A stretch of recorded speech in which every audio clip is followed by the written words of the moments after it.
Mariing itinanggi ni dating Executive Secretary Lucas Bersamin na nagbitiw siya sa pwesto taliwas sa inanunsyo ng palasyo nitong Lunes. Pinabulaanan din niya ang pagdawit sa kanya sa budget insertion sa giit na handa niyang harapin ang anumang kasong isasampa laban sa kanya. Nakatutok si Mariz Umali.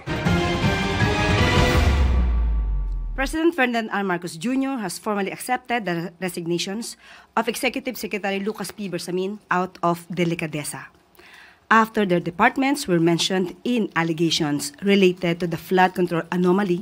Ito ang anunsyo ng Malacanang noong Lunes, pero sa panayam ngayon pinabulaanan ni dating Executive Secretary Lucas Bersamin na nagbitiw siya sa pwesto. Wala akong resignation na pinahil kasi sinabi niya lumabas, nabasa ko na lang, I resign out of delicadeza. Masarap pakinggan, out of delicadeza. Pero hindi naman totoo yan. Hindi ako nag-resign. At saka alam mo kasi, pag sinabi mong nag-resign ka, parang may tinatakbuhan ka. Kwento ni Bersamin, isang malapit daw niyang kaibigan na hindi na niya pinangalanan ang tumawag daw sa kanya. Somebody called me up to tell me na I am relieved as Executive Secretary, exit na ako. Walang problema yan. I will accept that because I'm only serving at the pleasure of the President. Sinabi ko, I bow to the prerogative of the President. Dagdag pa ng dating Executive Secretary, ang akin lang is when they make an announcement about my personal did I resign or not, they should have consulted me first. Courtesy yan, di ba? Huwag naman yung i-announce na lang nila, you are the last to be told. hinihinga namin ng pahayag ang Malacanang kaugnay nito. Itinanggi rin ni Bersamin ang alegasyon kaugnay sa budget insertion. Yung Office of the Executive Secretary does not have anything to do with insertions or budget. Our own budget yun ang sinusubmit namin, pero yung makikialam kami sa budget ng ibang agency, hindi namin ginagawa yan. Hindi namin kasalaman sa aming trabaho yan. Sa video na inilabas ni dating kongresistang Zaldico, idinawit niya sa 100 million peso budget insertions at kickbacks ang apo ni Bersamin na si PLLO Chief Undersecretary Adrian Bersamin. Ipinagtanggol siya ng kanyang lolo. Hindi yan yung, you cannot expect him to do anything na hindi utugma sa nakakataas sa kanya.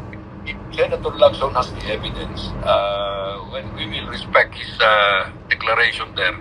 Pero sa tingin ko lang, kung batay lang sa mga kwento ni Zaldico at saka ni Bernardo, hindi ko naman pwedeng sabihin na naniniwala ko agad.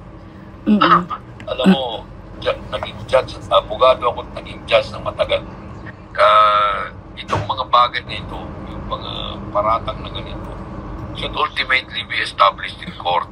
Nang tanungin kung handa bang humarap sa isang formal na investigasyon si dating Executive Secretary Bersamin para linisin ang kanyang pangalan, aniya bukas siyang harapin ang anumang kasong isasampalaban sa kanya sa korte, pero hindi na raw kailangang sa Senado pa siya humarap. I stand by my integrity. About 2 months ago, naglabas na ako ng statement. Wala akong kinalaman kay Mr.